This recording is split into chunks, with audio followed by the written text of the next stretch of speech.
Hi, welcome to my channel, Organized with Joy. I'm Joy and I want to inspire you to get organized.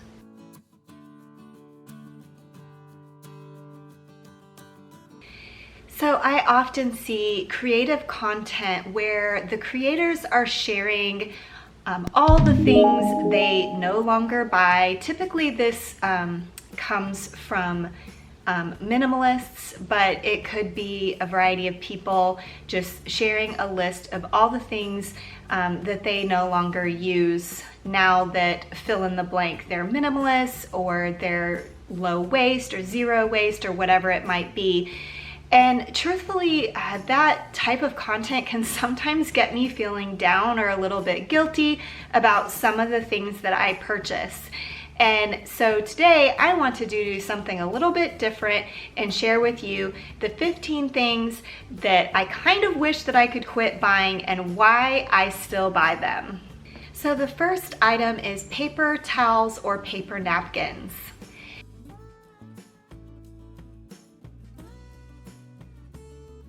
And truthfully, I try to use cleaning cloths as much as I possibly can, but there are some situations where it's a big enough mess or it's unsanitary enough that I would just prefer to use something that's disposable, something that I can go ahead and throw away. We also use paper towels to cover up our plate when we're warming something up in a microwave, so I use them for that purpose as well. As for the napkins, a long time ago when I first got married, I actually did own cloth napkins and we used them every night at dinner for many, many years. And as I look back, it probably was about the time my third child was born that I kind of decided that it wasn't worth the extra laundry to continue using those cloth napkins. And truthfully now, my children are older, and so we don't even always use napkins at dinner. I think we just use napkins when it's a messy meal. The second thing is disposable plates, cups, and silverware.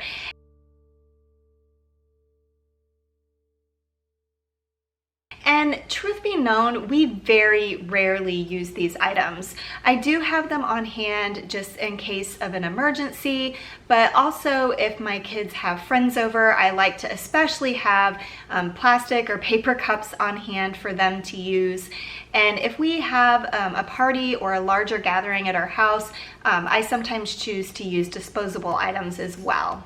The third item, or in this case it's items, is plastic bags like Ziploc bags, plastic wrap, tinfoil, and parchment paper.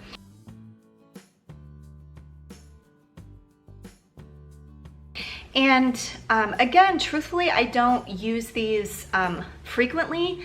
I do have reusable plastic bags that are kind of like Ziploc bags, but if I run out of those, I don't have a large collection of those, so if I run out of those, we will resort to using just regular disposable Ziploc bags. I do use tinfoil on our grill when I'm cooking out on our grill, and I also sometimes line our baking sheet with tinfoil if that's necessary for the recipe that I'm making.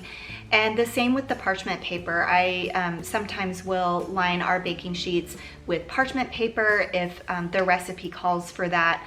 And I typically do use parchment paper also to make cookies. The fourth item is individually wrapped snacks.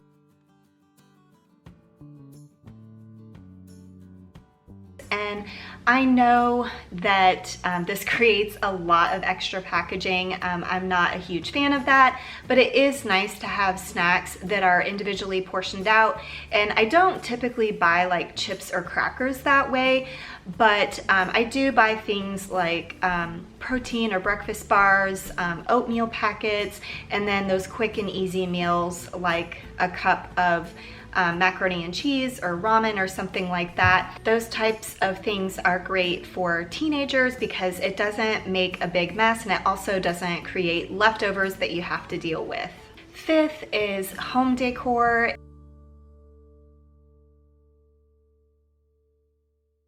And This is probably one of the biggest reasons why I feel like I can't call myself a minimalist. Now, I don't feel like I have an excessive amount of home decor, but I really do enjoy using home decor to make my home more beautiful and cozy. Along those same lines is seasonal decor. I do have a small collection of seasonal decor, and I've tried to be very intentional about what type of seasonal decor I keep on hand. The sixth item is decorative pillows.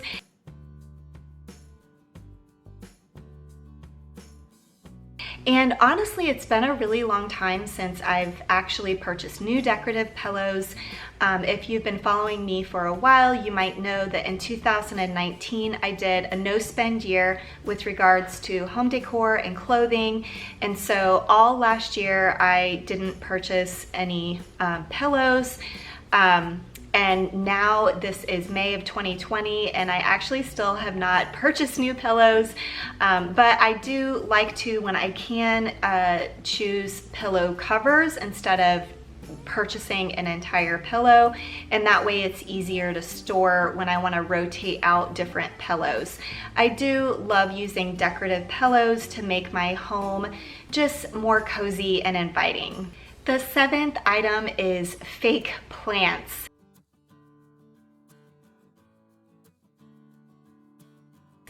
I really wish that I could cover my home in real plants, but the truth is I am barely keeping the four live plants that I have alive. So, and I honestly in the past have killed so many plants, including cacti and succulents. I'm not even sure how you do that. But I do love the look of plants, and so I do have some fake plants throughout my home. The eighth item is new clothing.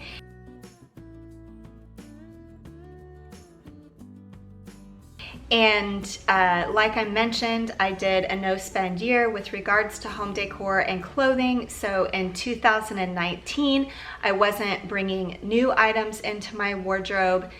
But during that year, I did learn about fast fashion and just the effects that it has on the earth and just how the employees are treated in that industry.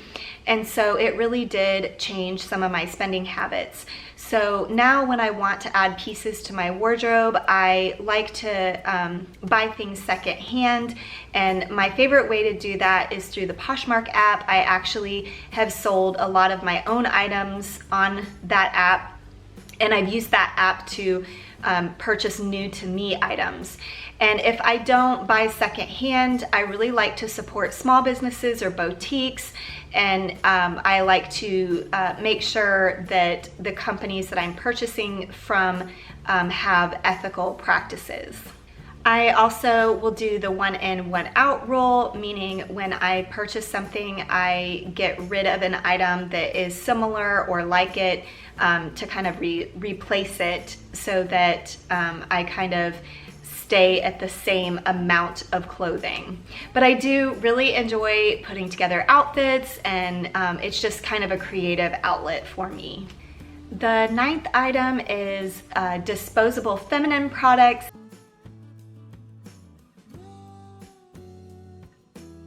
And I'm sorry if it's TMI, you can slide right past this one if it's too much information for you.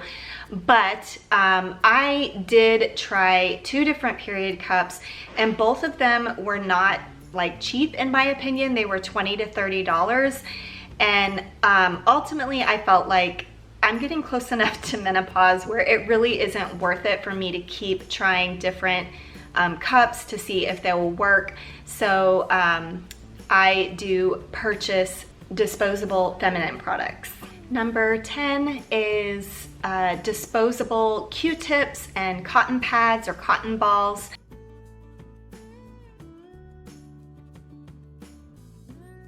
I actually have thought about purchasing reusable ones.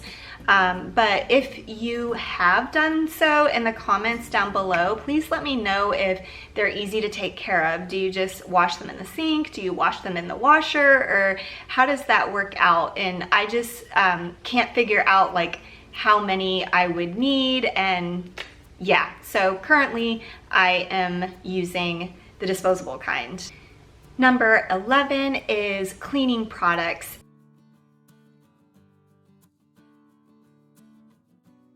And I do have to admit, lately I have thought about making my own cleaning products with items I have on hand, like vinegar and baking soda and essential oils and alcohol, rubbing alcohol and things like that. But as of right now, I do not do that. I use the Grove Collaborative website to order all of my cleaning products, and it's a great service. It's a subscription service where they will monthly send you whatever items you need to order for that month directly to your door. And I like that a lot of their products are a little bit more all natural. I mean, obviously it would be better to make my own products out of completely natural substances, but as of now, it's working for me. Number 12 is candles and essential oils.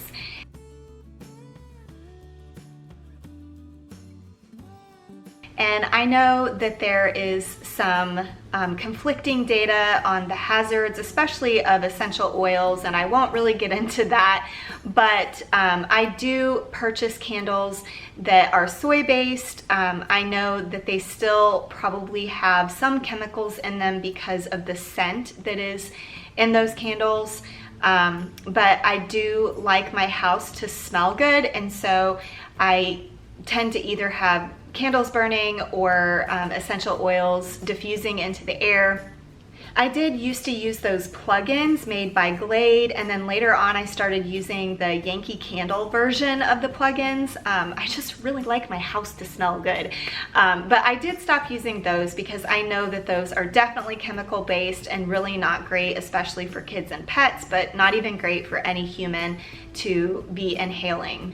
One day I may transition my candle collection over to more all-natural candles that don't have any scents in them, and potentially just use the essential oils to diffuse into the air to have those good scents going throughout my home. But I really do also love the coziness that a lit candle brings to a space. Number 13 is books.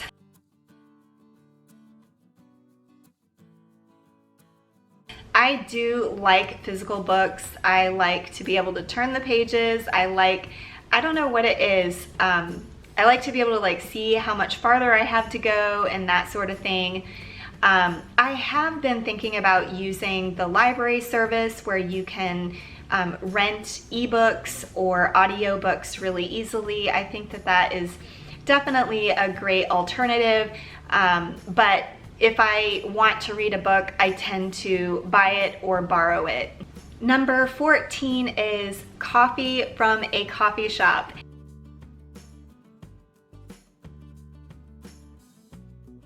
And most of the time I do make my coffee at home, but every once in a while this mama needs a treat. So yeah. The last one, number 15, is hair dye.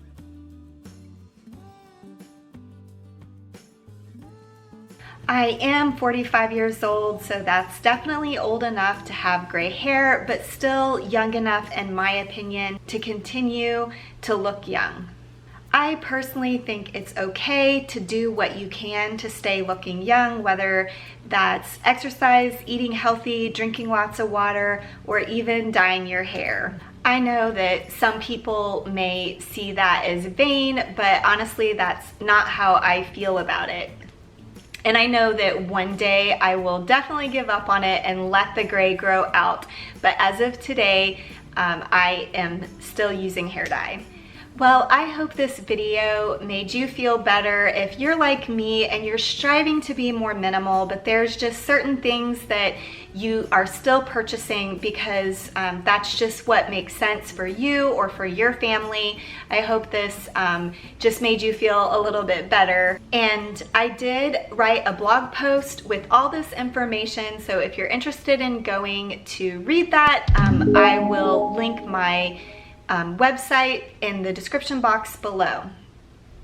Well, thank you for watching my video today. If you liked it, please give it a thumbs up. And if you're new to my channel, I would love for you to consider subscribing. Thanks, have a great day. Bye.